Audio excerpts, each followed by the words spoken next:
Hi guys, thanks for joining me. This is a very requested video. It's all about postage and packaging.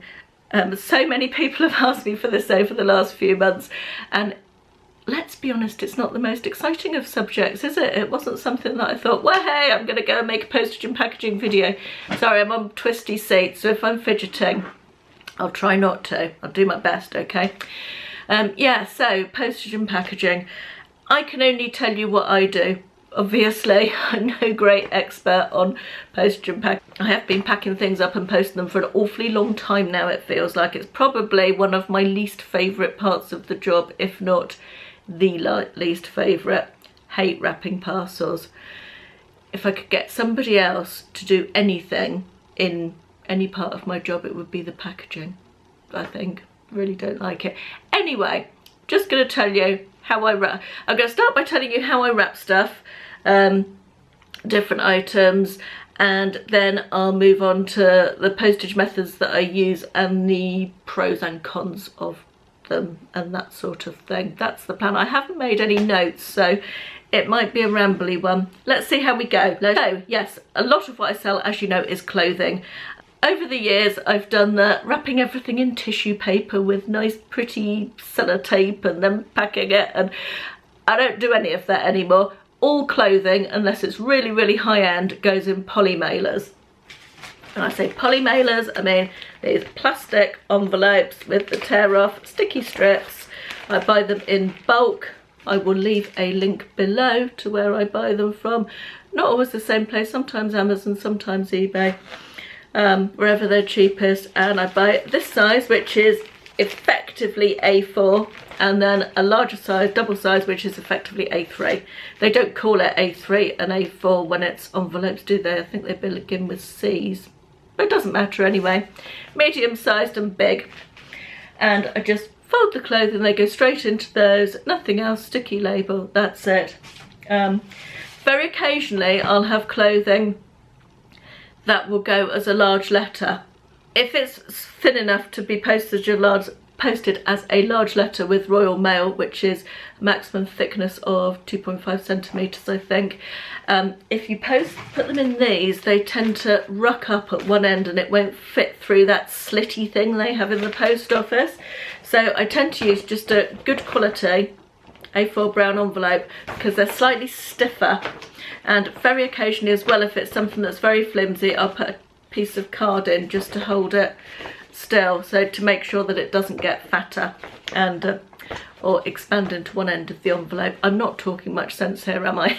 I'm hoping it's going to be all right when I watch it back. So when I package shoes, I also sell a lot of shoes.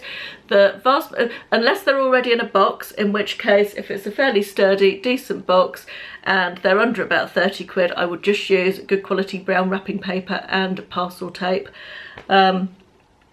I buy brown wrapping paper on great big rolls in bulk and it lasts me for ages. If they're not in a box, the shoes, I will use bubble wrap them in bubble wrap, tape that, and then brown paper over the top of that. If they're not boxed and they're over 30 quid selling price, I will generally find a box and put them into the box. So that pretty much covers clothes and shoes. I'm a great one for recycling all packaging. I have a room which Ashley would like to think is a wine cellar, but actually it's my box room, and it's full of packaging. It's something that's been mentioned on the one of the Facebook groups before, that it's a real reseller thing, that when a parcel arrives for you and you're more excited about the packaging than you are about the contents, then you know you're a real reseller. And yeah, that's really true. I had a parcel yesterday and it came in a nice box. I was quite excited about the fact that I had a decent box for packing something in. So yeah, I'm a great one for reusing. I've never bought a box in my life. I sometimes pick up boxes in the supermarket, and the parcel shop sometimes give me boxes if I ask. So yeah, anything that needs boxing, I don't buy boxes, I reuse them. Still on the subject of recycling packaging, I've also, in my 13 years of reselling, never ever bought a jiffy bag. I have a couple of people who save jiffy bags for me. My husband's work, they get quite a lot of stuff sent to them in jiffy bags. They also save them for me. I always save ones that come to me, and I've got someone else who saves them from their work for me, so that's brilliant. Don't know how much I've saved. I have no problem with reusing packaging. I know there's been a lot of discussion on the International League of Thrifters group about whether it's appropriate to do so or not. I suspect that recycling is viewed slightly differently over in the States than it is here. It's really quite a big thing here, and yeah, my personal ethos is that it's great to reuse packaging. I would not want to think that I would be throwing away something that can potentially be used again. It wouldn't sit well with how I think about things. And I've also never had any comment from any customer ever about having a problem that I use secondhand packaging. So yeah, anyway, I think that just about covers off the packaging aspect. Let's move on to postage. I use a mixture of Royal Mail and MyHermes courier, and occasionally for heavier items Parcel Force, but I kind of count that as Royal Mail because I drop it off at the post office. So I've moved over in the last 12 months almost everything to MyHermes, and the plus side of that is that everything is tracked with them for the same price as second class mail with Royal Mail, which isn't tracked. The other pro for MyHermes, as far as I'm concerned, is for business sellers. They will still pay out the whole selling price when they lose an item, whereas Royal Mail will only pay you if you're a business seller, which obviously all of us are because we're buying stuff to resell it and therefore are a business.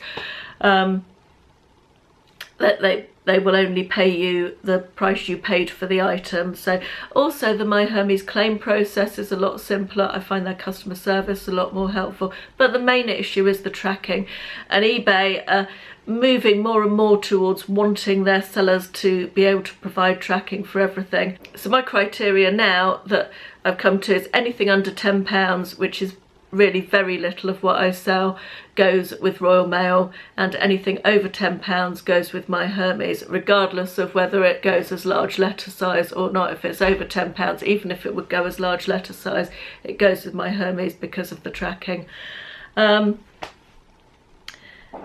I really like Hermes because you can import directly from eBay. You don't have to type all the information in again, so that its user interface has improved massively over the last couple of years. And I print onto, and you can print 4 labels at a time, and I've got sheets with just, you probably can't see that, but it's 4 sticky labels. They just go straight through my printer and chuck out the 4 at a time. Just going back to packaging a little bit, I buy parcel tape in bulk. I'll leave links for that. In fact, I'll leave links to all the stuff that I buy. The big rolls of bubble wrap, the brown paper, the poly mailers, these things that I've mentioned. Overall, I find in terms of actually getting the item to the customer, both MyHermes and Royal Mail are pretty good. Now I've said that, I'm going to have 6 lost parcels next week. Of course, you can just tell, can't you? As I said that, I thought, don't tempt fate, Caroline, but I still let it come out of my mouth. Oh dear. Yeah, overall, they're both reliable, and Hermes, again, over the last 12 months, I feel like they've really upped their delivery time. A lot of stuff is getting delivered. So if I post it on a Monday, it's getting to the customer on a Wednesday, which is pretty good with Hermes. Used to be quite a lot longer than that. The other thing I really like about MyHermes is that you don't have to queue up in the post office for hours. I tend to think you can have it picked up from your house. That doesn't really suit me, and it's more expensive to do that per parcel, of course. My parcel shop is, I can see it actually, almost down the hill from where I'm sitting. It's about a mile away, and they all know me in there now. I'm in there every day, and it's just so easy to go in. There's never really much of a queue. Drop them off, and that's done. If I go to the post office, I have to go into town. I have to queue up for ages between all the old ladies doing whatever it is they need to do and all the other eBay sellers in the queues there. And it takes up a lot of time going to the post office. I find the Hermes thing a lot quicker and simpler in terms of a time-saving issue. So yeah, for me, as I've moved everything over to Hermes this year, it's felt a lot easier, and obviously as my sales have increased with my increased inventory, I've got more things going out, and it feels a better process for me now that I really do use Royal Mail very, very little nowadays. And I think that's again an example of how you need to change as things change, and it's important to always review your processes and how you're doing things and why you're doing them. I've mentioned that before, so I won't go on about that at this point, but anyway, I think that's kind of it. I didn't make notes and I feel like it's been a bit scattered, but as I said, I will leave links below to all the packaging supplies that I buy, the poly mailers, brown paper, bubble wrap, the parcel tape that I buy, and all that, so you can click through to those if you want to. I'll also leave links to Royal Mail website and MyHermes website, and as ever, if you've got any questions, please do leave them in the comments, that's it. If you've enjoyed it, leave me a thumbs up. Yeah, thank you very much for watching, guys. I hope it's been useful. This is about the 4th time I've done this outro. William's just shouted to me, "Are you having a problem, Mum? What's up with you today?" So I'm just going to leave it here. Thank you for watching. I'll speak to you again soon. Bye.